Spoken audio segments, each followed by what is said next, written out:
Let's go ahead and get started.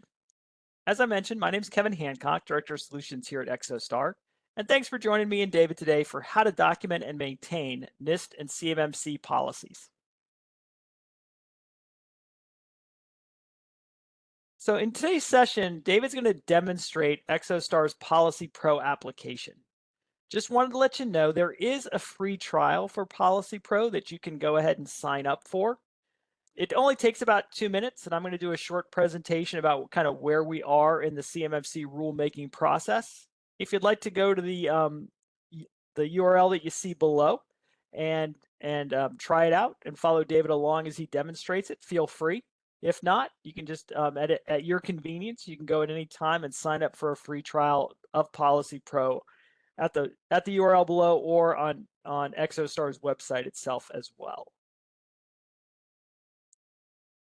Before I dive into the content, just wanted to cover a few housekeeping details. So today's session is scheduled to last 45 minutes to an hour. It does include Q&A. So some people did submit questions when they signed up for the webinar itself, so I am going to cover those.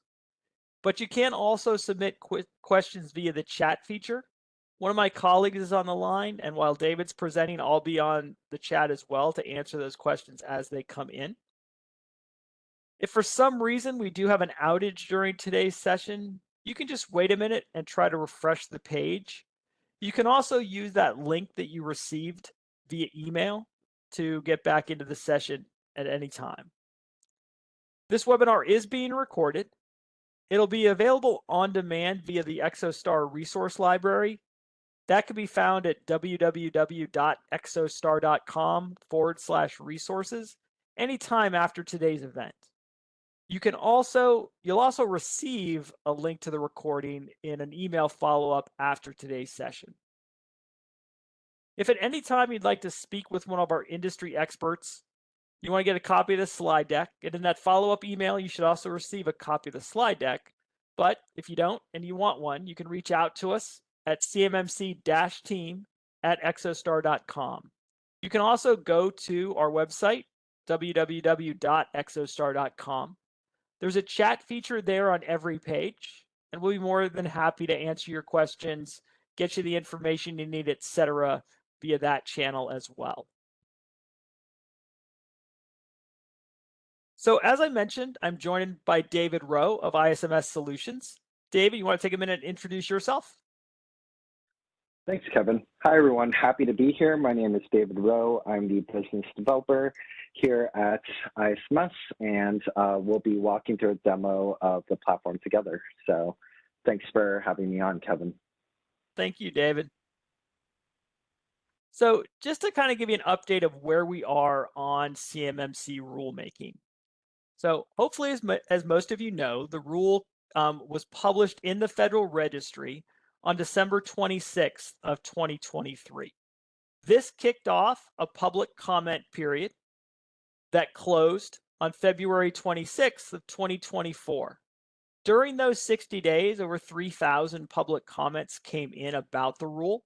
So, right, as is required by the rulemaking bodies, the DoD since then has been answering those questions that came in, further updating the rule, enhancing it, etc. What in the rulemaking process, right? What recently has been published is 48 of the Code of Federal Regulations, which is that CMMC proposed rule. That came out on 8/15 of 2024, so just this month. What that is really an indication that the formal rulemaking process is continuing on as scheduled. Most of us expect the rule to be put into effect in early 2025, so sometime in that first quarter of 2025.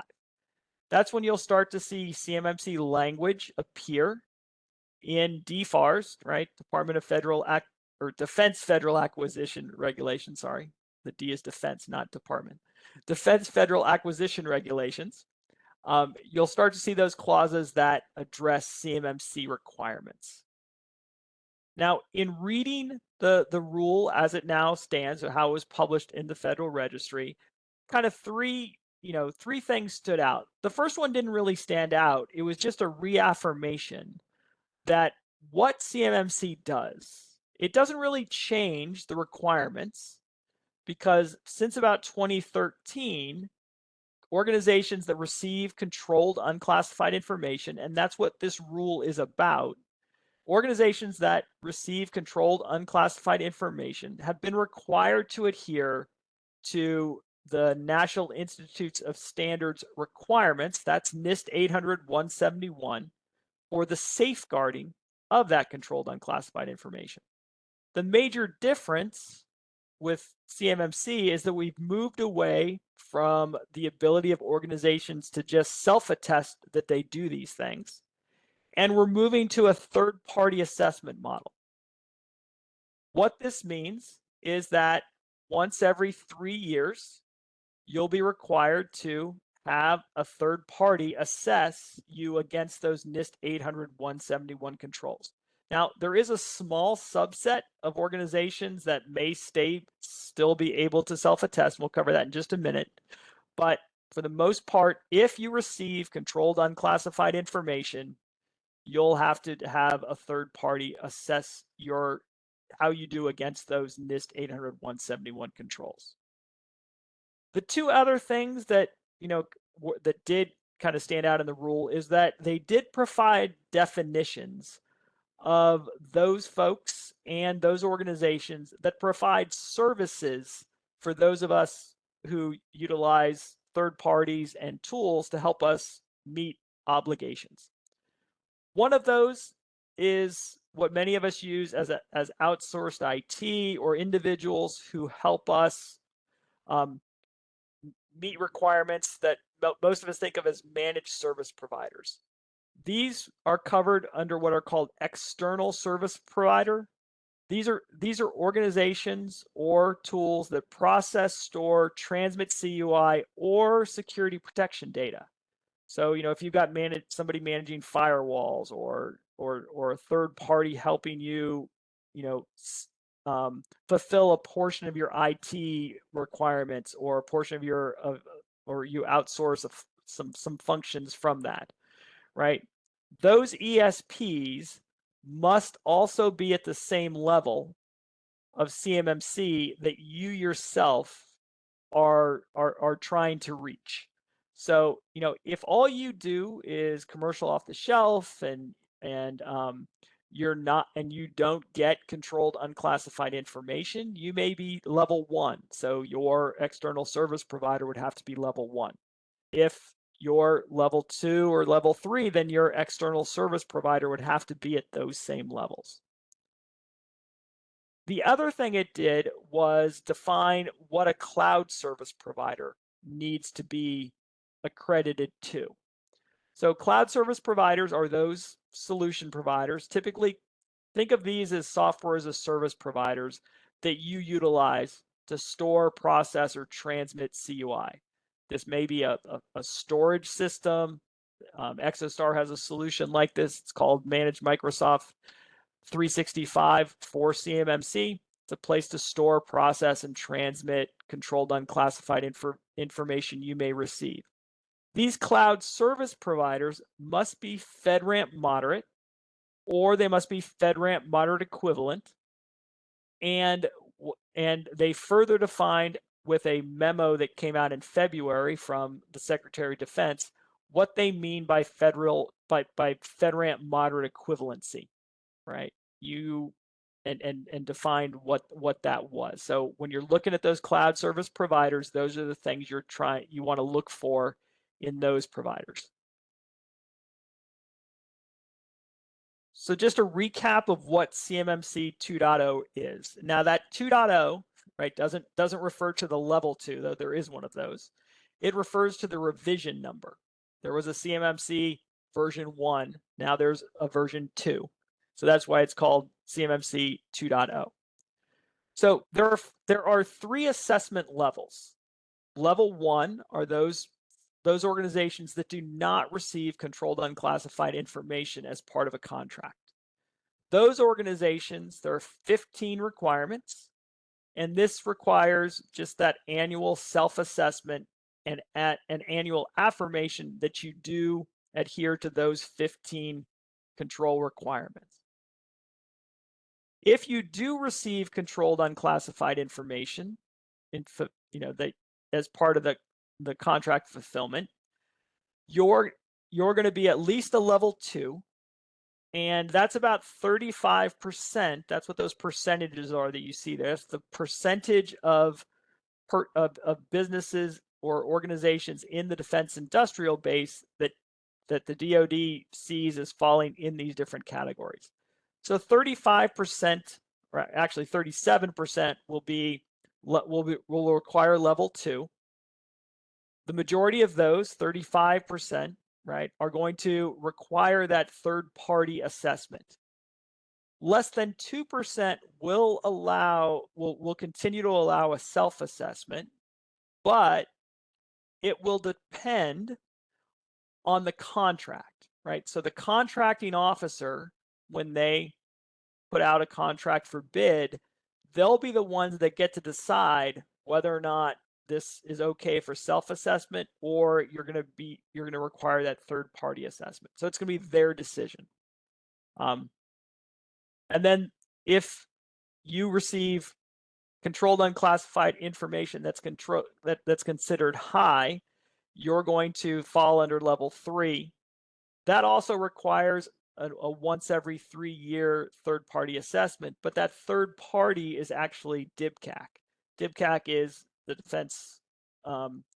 Defense Department's audit arm. So they'd be the ones doing your assessment. Just a reminder, senior company official will be the one that has to affirm yearly, and they're the ones that will have to sign off on the assessment. POAMs are plans of action and milestones. So if you don't have a control in place, you open what's called a POAM, a plan of action and milestone to address that. POAMs are allowed, right? You don't have to have all 110 controls in place, but if you don't, you should have a POAM against them, and your system security plan, SSP, should reflect that. Now, when you ask an assessor to come on site, you should only ask them to come on site if you don't think you have any POAMs. Now, once they're on site, if they identify something, that's okay. You can have a POAM against it. However, keep in mind that only certain controls can have POAMs against them. If you do have a POAM and it's one of those that's allowable, you have 6 months, 180 days to close that POAM. Then that third party would come out, reassess you, and at that time they'd certify that you meet the requirements. So that's kind of where we are in the rulemaking process, and some background on it just to refamiliarize yourself and level set us with that. Now, when CMMC takes effect, there is going to be an implementation phase, right? And it's going to come in 4 phases. And so, what you see here is, once CMMC becomes effective, there's going to be a 6-month period where self-attestation is still okay, right? That's what we do today, and it'll be 6 months. That'll still be okay. But after that 6-month mark, you're going to start to see the CMMC level 2 appear on new contracts. That means you'll have to have that level 2 assessment, third-party assessment, completed in order to bid on those contracts after that 6 months. After the next 12 months, they'll start to introduce those CMMC requirements on level 3, and they'll also start to enforce those requirements on previously bid contracts, the option periods, and things like that are part of the that are part of the contracting process. And then, in 30 months, the full program is in effect.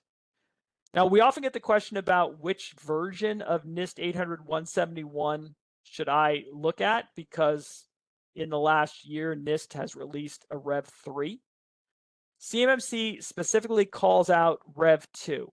So look at, when you're determining where your organization is at, look at NIST 800-171 Rev 2, and that will put you on the path to getting compliant. So with that said, one of there are still things you need to do today, right? And what I would encourage everyone to do is take a look at the contracts you have, whether your contract is directly with the Department of Defense or you're a sub to somebody that does. And the reason for that is because if you're a sub, organizations flow down requirements to you, and they're required to from the Department of Defense. So, if you're a subcontractor on a program that has these DFARS clauses in them, those were flowed down to you as your part of your contract vehicle and requirements from that prime. So if you've got those DFARS clauses that you see there, 7012. So 7012 is the clause that says if you receive controlled unclassified information, you have to be compliant with NIST 800-171. If you've got clause 7019, you actually you can't just self-assess. You've got to self-assess, and you've got to self-assess against the NIST 800-171 alpha. That's the assessment guide. And what that means is you've actually got to score your compliance. So when you go through the NIST 800-171 controls, if you've fully implemented a control, you're going to receive somewhere between a 1, 3, and 5 based on the type of control. If you haven't implemented it, right, you're going to get a -1, a -3, or a -5. So you start at 0. If you've implemented it, right, you get 1, 3, or 5. If you haven't implemented it, you get a -1, 3, or 5. And based on that, you're going to range somewhere between a score of a -203 and a 110.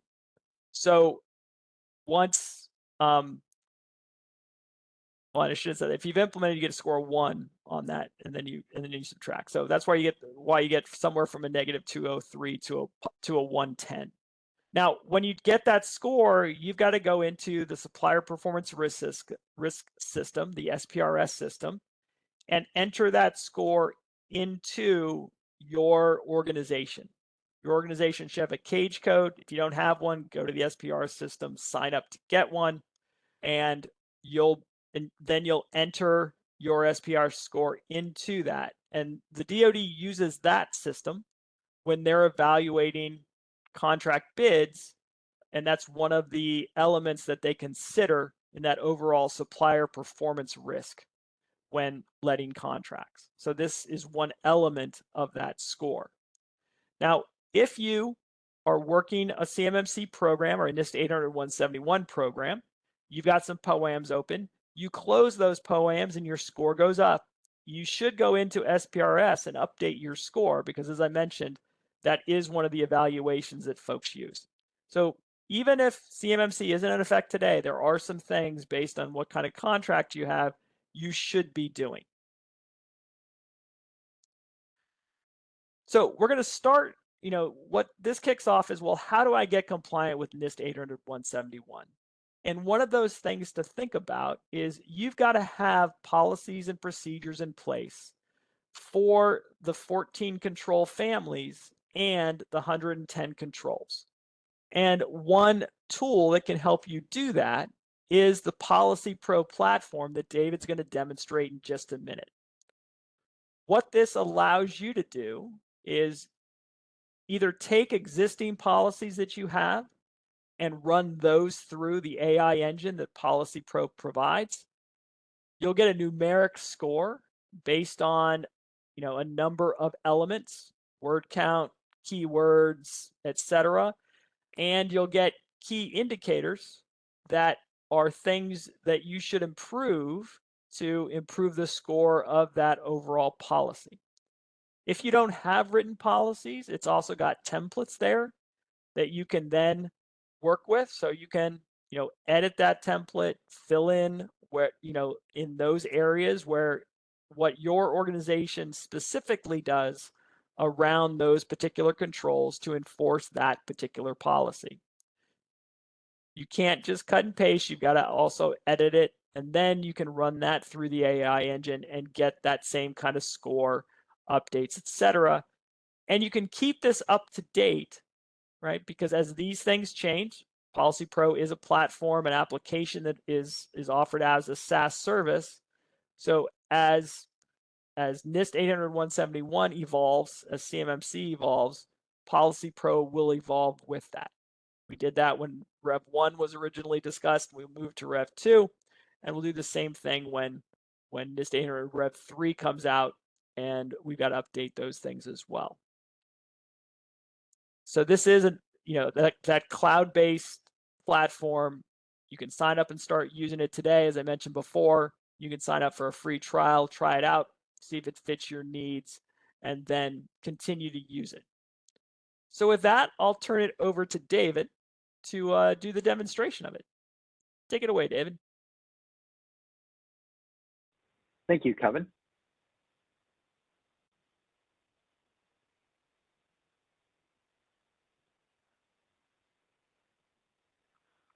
All right, so as Kevin mentioned, Exostar's Policy Pro is a SaaS-based platform designed to help you and your organization get compliant around the various requirements your organization faces as part of your work, either directly with DoD or as subcontractors.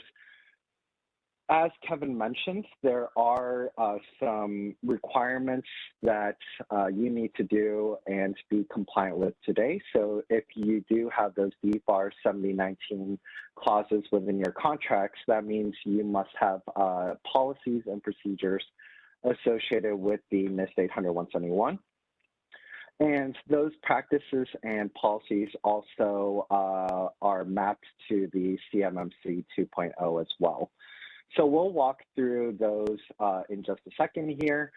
Regardless of where your organization is in your cybersecurity journey, so whether you're just getting started, maybe you don't have any of these policies and procedures we mentioned, maybe you have no idea really where to begin, policies are definitely a great first step in your program to ensure that your organization will be compliant and will be ready when the time comes for your assessment.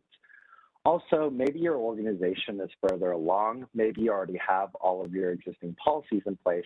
It's still a good idea to ensure that those existing policies are up to date, as well as has all of the material that it needs to cover for CMMC. So we'll show kind of both methods, but we'll start off using our policy building tool. And this is where you'll come if you don't have those policies and procedures we mentioned.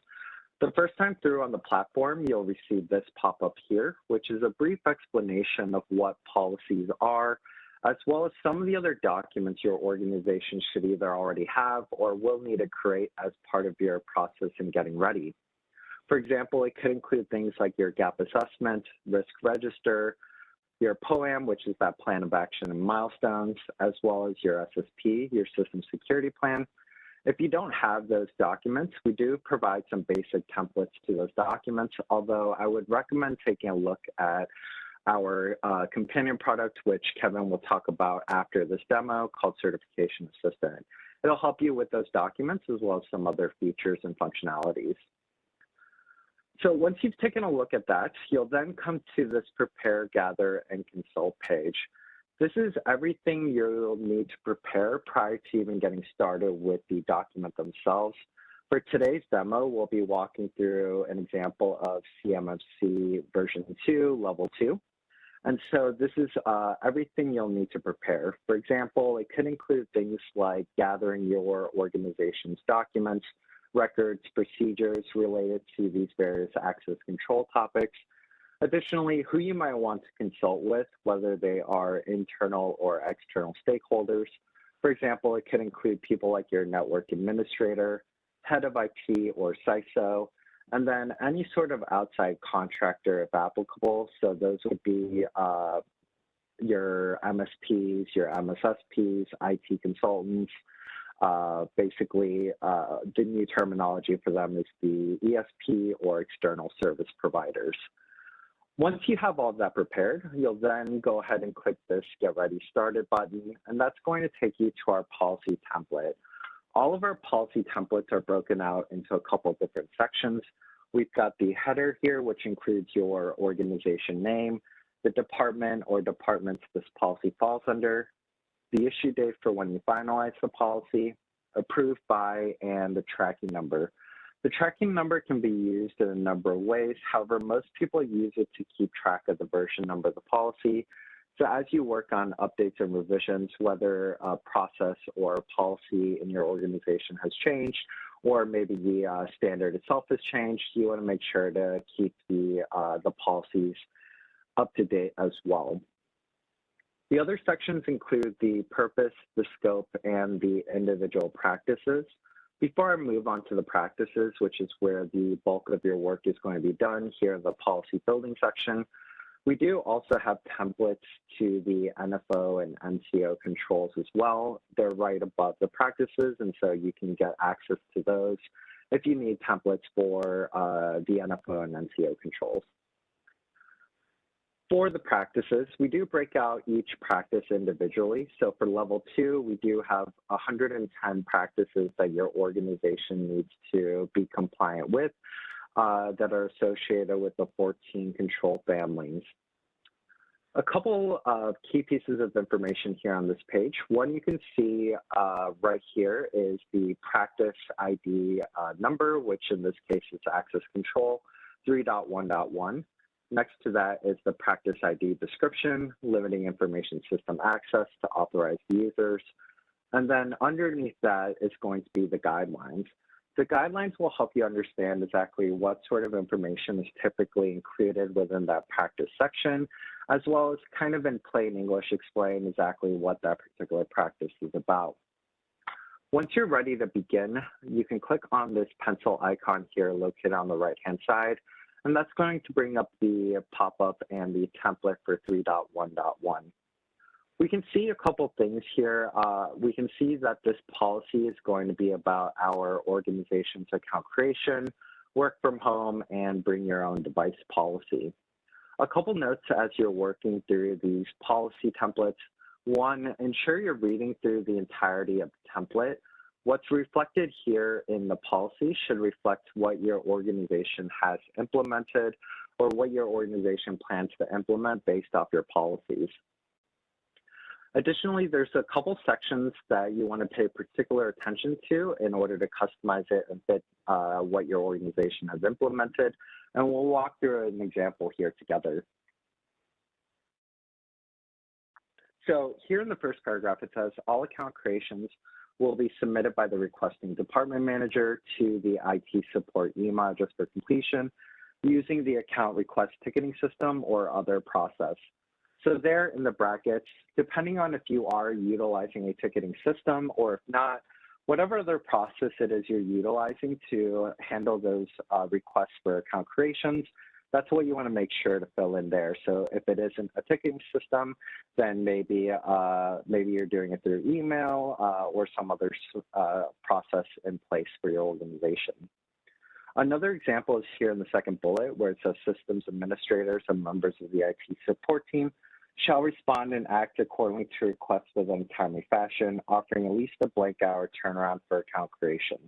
So again, there, depending on how long it's going to take your organization to process and create those accounts, that's what you want to make sure to fill in that section there, whether it's 24 hours or 48 hours, just make sure to fill in those appropriate sections and customize it to fit your organization's needs. Once you've made those changes, you'll save any changes you wish to make. And that's going to timestamp it as well as who the user was. So if you do have multiple users working on the platform, you can see exactly which sections have been modified through the timestamp and the user, as well as kind of keep an audit trail of exactly which policies have been updated and when they last were updated.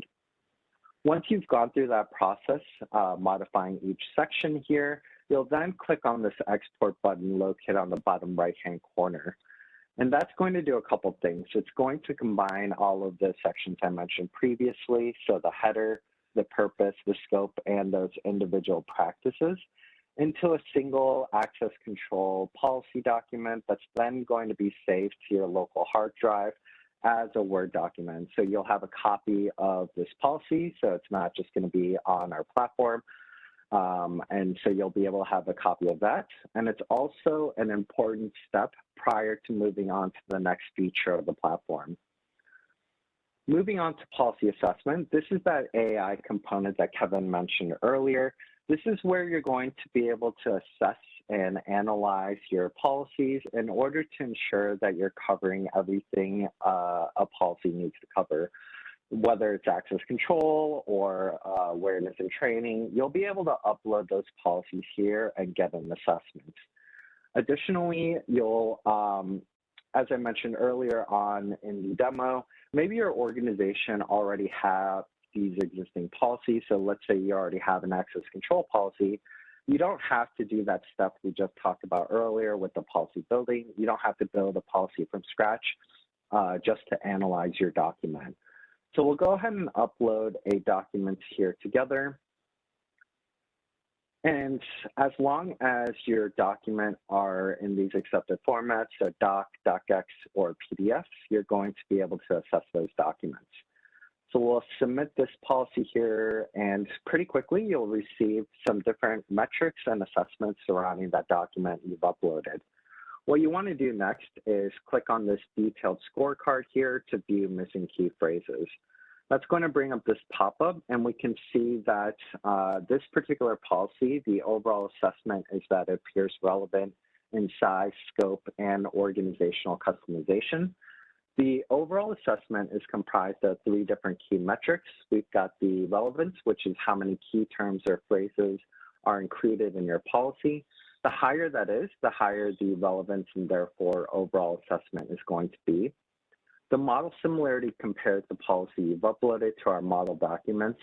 And we do that for 2 reasons. One, to ensure it's been appropriately customized and fitted to meet your organizational needs, as well as ensure that it's covering everything it needs to cover.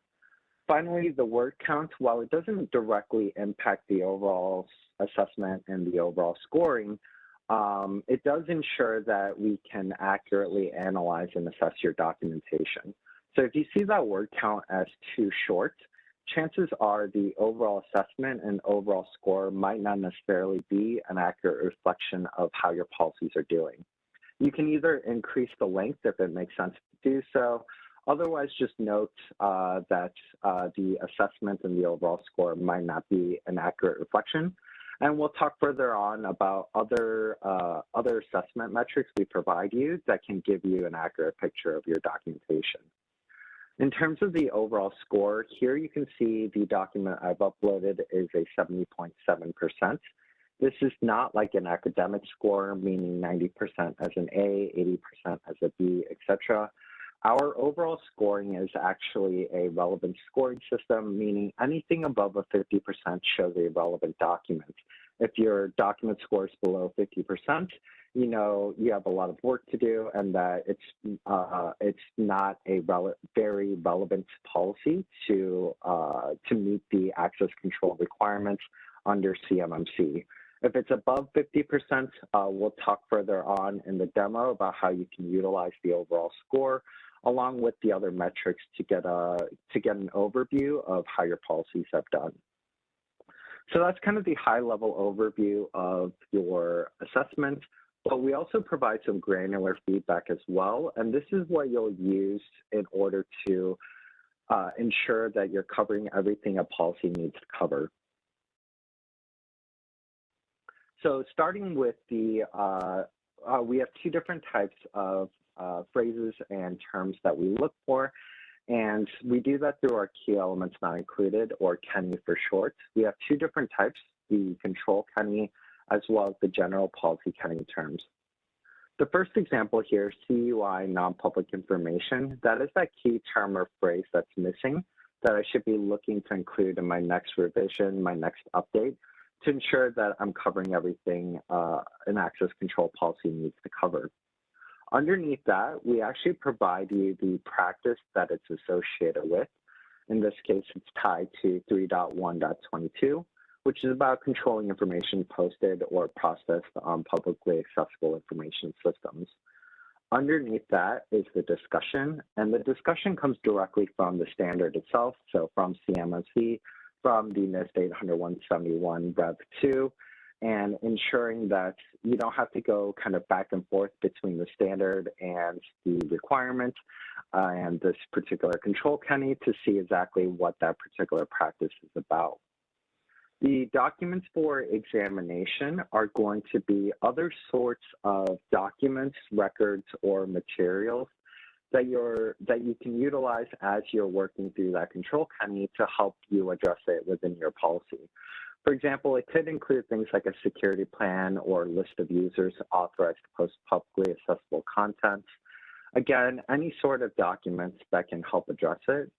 Additionally, these documents for examination can also be utilized as evidence and artifacts once you have implemented this particular practice within your organization.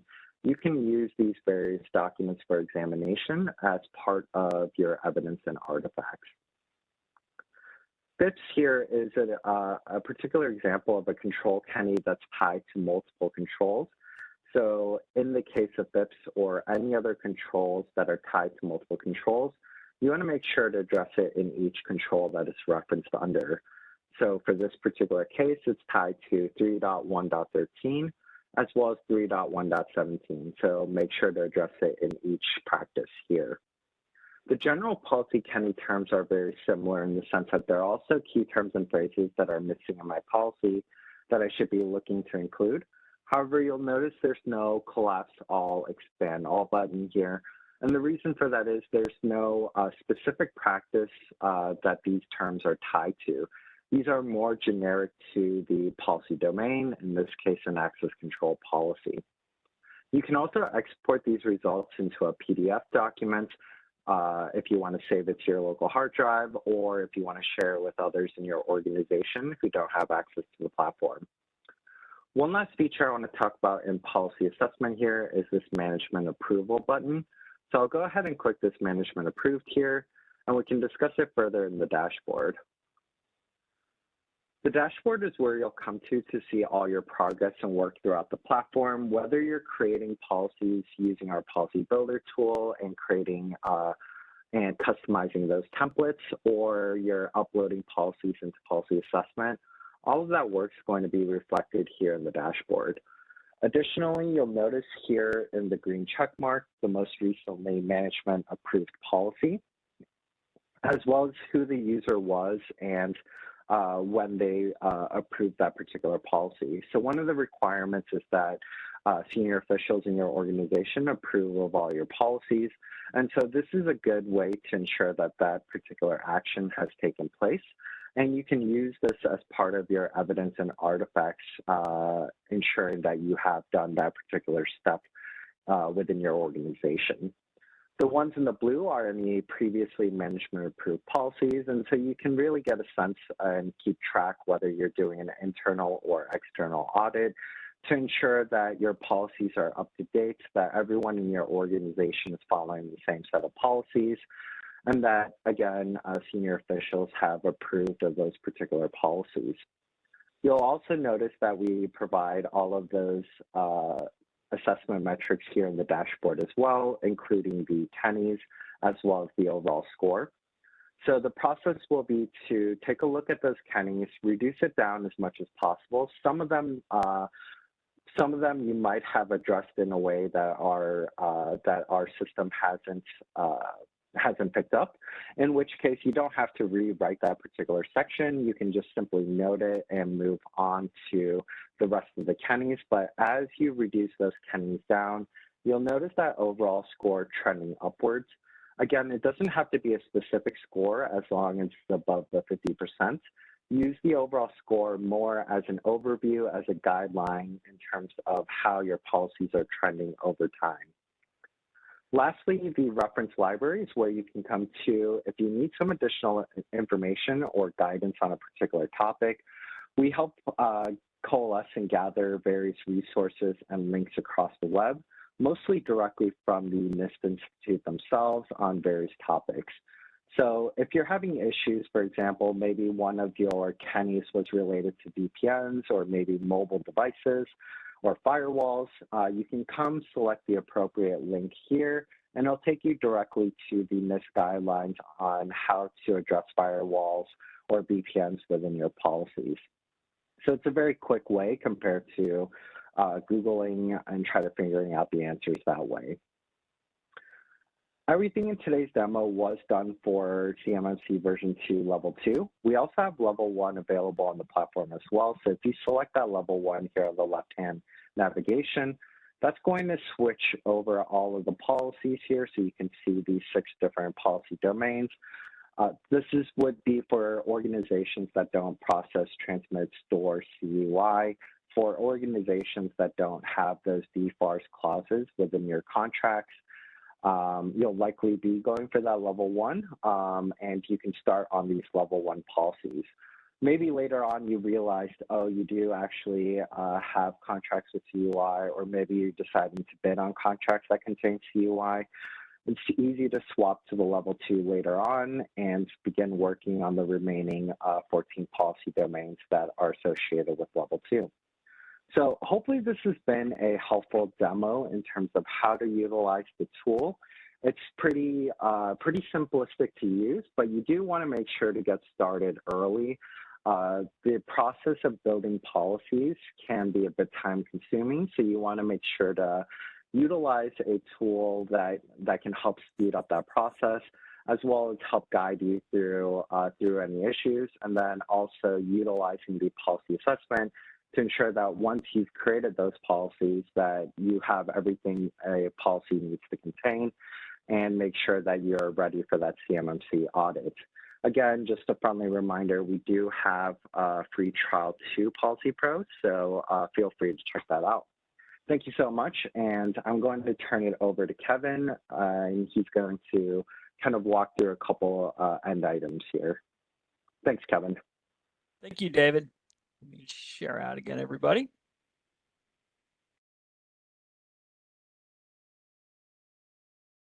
All right, so Policy Pro is one of the applications within Exostar's CMMC Ready suite.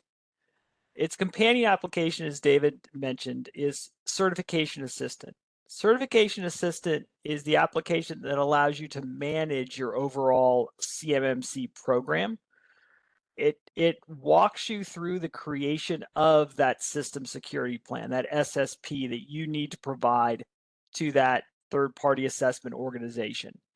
It will keep track of where you are in the overall process. It will provide you the feedback of what that SPRS score is. If you've got controls that aren't in place, it allows you to create a POAM against them. It allows you to manage that POAM to closure. And it does that for each of the 110 controls. It also provides that place to consolidate all the different information you'll need to provide that third-party assessor. For example, when you do a control, you should have the policies and procedures in how that explains how you implement that control. You also need to provide the body of evidence that says this is, here's some screenshots of how we actually do this. You may need to provide, for example, if you do training, you may want the rosters of the last training that you did around CUI when you say, hey, we annually train people, et cetera. So it allows you to maintain all that information in one location. It allows you to link to that policy library that you created in Policy Pro because you're going to be versioning those kinds of things, et cetera. If, as you go through this process, you identify that you need a secure enclave to store, process, or transmit that controlled unclassified information, Exostar's managed Microsoft 365 is that FedRAMP moderate equivalent solution that allows you to do that. Utilizing that application satisfies 85 of the 110 controls within the enclave itself. And then if you're looking for some help in either doing a readiness assessment, so how ready am I to get an assessment, or if if you think you're ready to engage with somebody to do an assessment, Exostar has those services available through Exostar third-party partners. These are partners who understand and work within the Exostar tools. They are RPOs, registered practitioner organizations, as well as C3POs, those certified third-party assessment organizations that can, provide you those services that you need around this as well. So I'm going to go ahead and answer the questions we got in.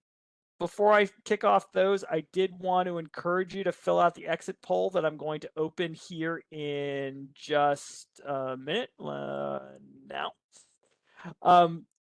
This will let us know how we did today. It'll also provide us, valuable feedback in what we might do better in the next time. It does also, ask you to provide some guidance on where you think we might want to focus additional webinars on. So with that, let me go ahead and answer the questions that came in. So we got, these questions in.